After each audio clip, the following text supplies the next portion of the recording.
आहुरं भक्तामरं प्रणति मोहिमणिप्रभाणा मोध्योतकं दलिते पापितमोभितानं सम्यक् प्रणम्य जिनिपादियुगं युगादा बालम्बनं भविजरि पतितां जनानां। बुद्धियो चित्तन श्री पार्श्वनाथ भगवान की, मुन्ना श्री आदिनाथ भगवान की, आचार्य श्री विराग सागर जी महाराज की, आचार्य श्री विभव सागर जी महाराज की, आर्यका सिद्ध श्री माता जी की, 3 करोड़ 9 करोड़ महाराजों की, अहिंसामय विश्व धर्म की।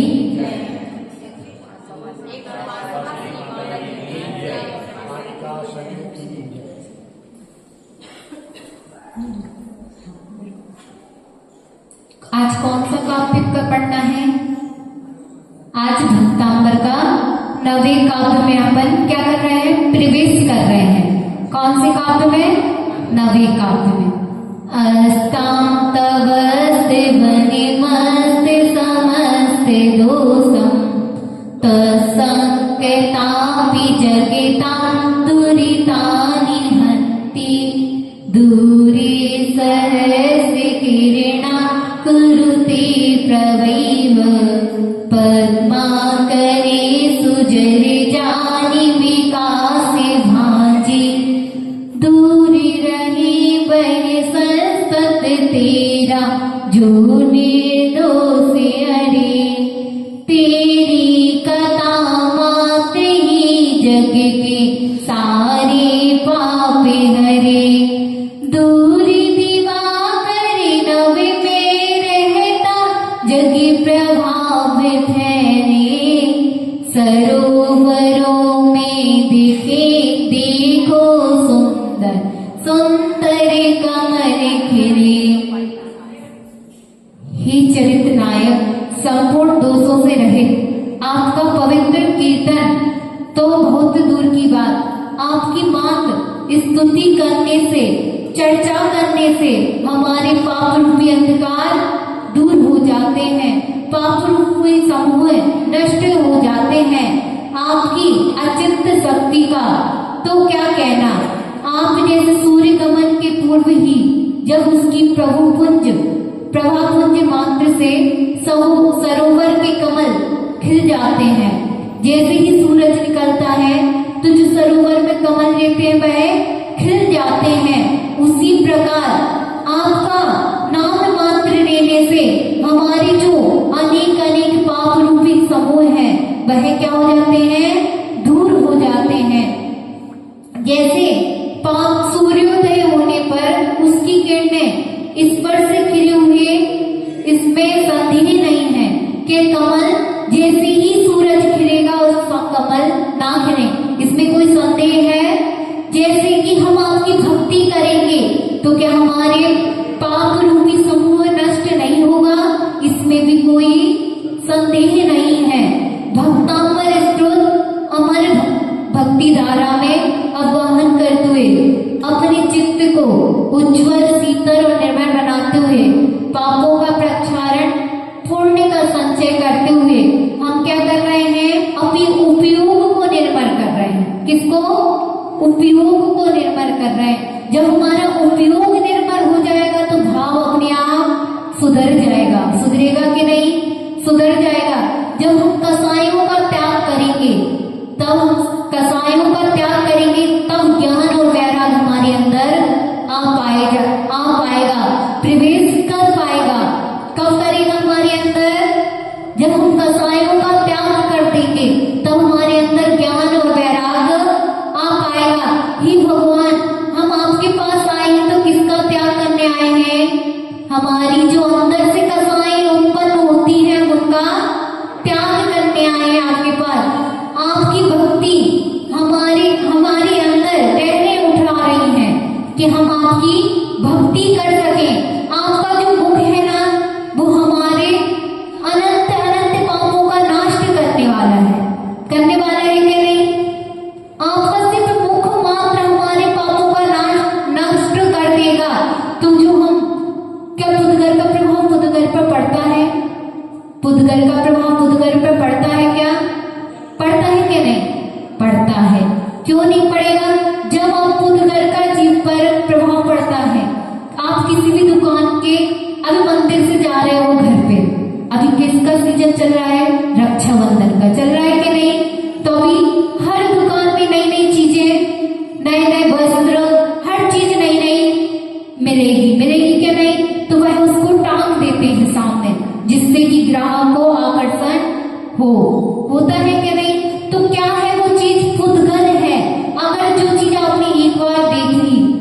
तो वह सपनों में भी आती है क्या नहीं आती है। जैसे कि आप दुकान में गए तो साड़ी पसंद आ गई, अगर आपके पास मंदिर से आप जा रहे हो तो पैसे तो नहीं होंगे, मगर जब तक वो साड़ी आप खरीद नहीं लोगे तब तक चैन नहीं मिलता है, नहीं मिलता है ना, नहीं मिलता। ये तो भैयाओं से पता पड़ता है, क्योंकि तब भाभी खाना खाने बैठोगे तब भी वही बोले नहीं मुझे तो वो साड़ी चाहिए है, चाहे आप कुछ भी करो, होता है ना ऐसे ही। तो किसका द्रव्य का प्रयोग जीव के ऊपर पड़ा कि नहीं पड़ा, द्रव्य का प्रयोग प्रभाव पड़ा ना, पड़ता है कि नहीं, सबके अनुभव में आता है कि द्रव्य का प्रयोग प्रभाव जीव पर पड़ता है। उसी प्रकार आपके ऊपर हमने जो पानी डाला है, जो जल की धारा डाली है, वह गंधोदक बन जाती है, बनती है क्या नहीं बनती है। जो हमने आपके श्री चरणों में पुष्प चढ़ाए हैं वो द्रव्य पुष्प हो जाते हैं। तो क्या हमने तो सिर्फ आपके द्रव्य चढ़ाया है, वो कैसे पवित्र हो गया आपके प्रभाव से। जो आपकी आत्मा बिना निर्दोष रूप से, आपकी ना अंदर कसाय है ना किसी के लिए राग देश है, उससे जो जल है वह भी स्पर्श होने से क्या हो जाता है, गंधोदक बन जाता है। आपके जो चरणों में भक्त आएगा तो वह परमात्मा नहीं बन पाएगा, क्या बन जाएगा, बनेगा कि नहीं बनेगा। मगर कैसे आना है आपको, भगवान के ऊपर संदेह नहीं करना कि भगवान मेरा कार्य पूरा करेंगे कि नहीं, मैं भगवान बन पाऊंगा कि नहीं। आप मात्र भक्ति तो करो, भक्ति में वह शक्ति है कि आपको परमात्मा बना देगी क्या नहीं बना देगी। क्योंकि द्रव्य भाव कितने प्रकार के होते हैं, 16 प्रकार के। कितने प्रकार के, 16 प्रकार के। क्षेत्र का प्रभाव क्षेत्र पर भी पड़ता है, और क्षेत्र का प्रभाव काल द्रव्य और भाव तीनों पर भी पड़ता है। आप शमशान घाट में जाओ, शमशान घाट में जाते हो तो उधर चारों तरफ से क्या होता है, दुखी दुख सा दिखाई देता है। तो हमको संसार से क्या होती है, असारता समझ में आती है, नहीं इस संसार में कुछ भी सार नहीं है क्या। और जैसे ही उस शमशान घाट से आप बाहर निकलते हो तो क्या ये संसार फिर दिखने लगता है। तो अपने बच्चे बेटा बहू सबकी फिर याद आ जाती है कि नहीं अभी तो मुझे बहुत सारे कार्य करने हैं, अभी तो मेरा बेटे की शादी नहीं हुई, मुझे शादी भी करवानी है। और जैसे ही फिर आप साधु के पास आ गए तो क्या रखता है, साधु ने थोड़े से आपको वैराग्य वाली बातें बता दी तो क्या रखता, फिर से संसार आसार रखने लगता। और जैसे फिर आप घर पे पहुंचे तो क्या वही मूल रूप की सागर में फिर फंस जाते हो। तो क्या क्षेत्र का प्रभाव तो आपके ऊपर पड़ता है कि नहीं पड़ता है। इसी प्रकार आचार्य भगवान कहते हैं कि आप मंदिर में आए हो तो क्या आपका मंदिर में आने के बाद आपके ऊपर भगवान का प्रभाव नहीं पड़ेगा, अवश्य ही पड़ेगा। बिना प्रभाव के तो प्रभावना भी नहीं होती है। माता जी की आज प्रभावना हो रही है तो पहले प्रभाव आपके ऊपर पड़ा होगा, तब जाके आप प्रभावना में आज इतने जने आके बैठ रहे हैं, तब प्रभाव पड़ा है। जब सब जाने भगत आपके घर पे जाके यानी आजू बाजू बात करते हैं तो आप ये सोचते हो कि जाके तो मैं देखूं तो कैसी माता जी है कि जो सभी उनकी बात कर रहे हैं। तो आपके ऊपर प्रभाव तो पड़ा ना, जीव का प्रभाव आपके ऊपर पड़ा, तब जाके आप इधर धर्म सभा में आकर विराजमान हुए हो क्या नहीं हुए। तो प्रभावना के बिना प्रभाव नहीं होता है, उसी प्रकार प्रभावना के बिना प्रभाव भी नहीं होता है। उत्तम भाव होना, मंगल भाव होना और पवित्र भाव होना ही प्रभावना होती है। माता जी के कैसे भाव है, उत्तम भाव है क्या नहीं है और पवित्र भाव है कि ये सभी चीज जल्दी से जल्दी क्या हो जाए, मोक्ष की लाइन में लग जाए। क्योंकि मोक्ष तो अभी जा नहीं सकते। तो क्या माता जी के क्या भाव है कि आप थोड़ी सी तो आगे बढ़ जाओ, थोड़ा सा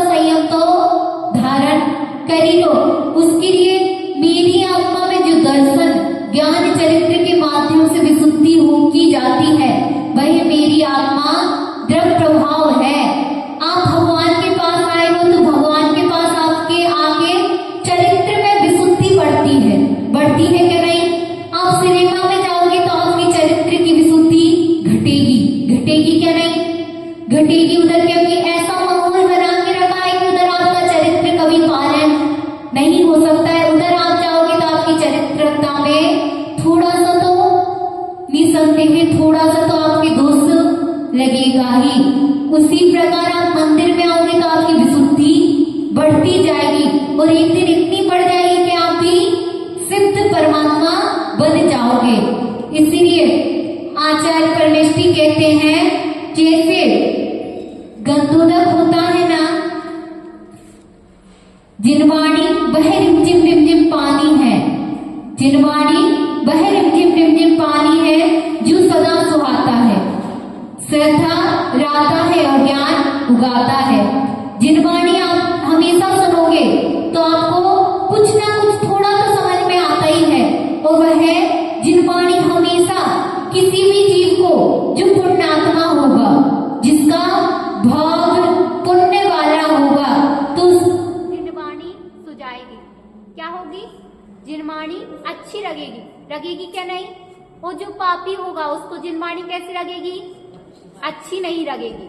उसको तो क्या लगेगा? अच्छा, सिनेमा देखना, पिक्चर देखना ही अच्छा लगेगा। लगेगा कि नहीं? लगेगा।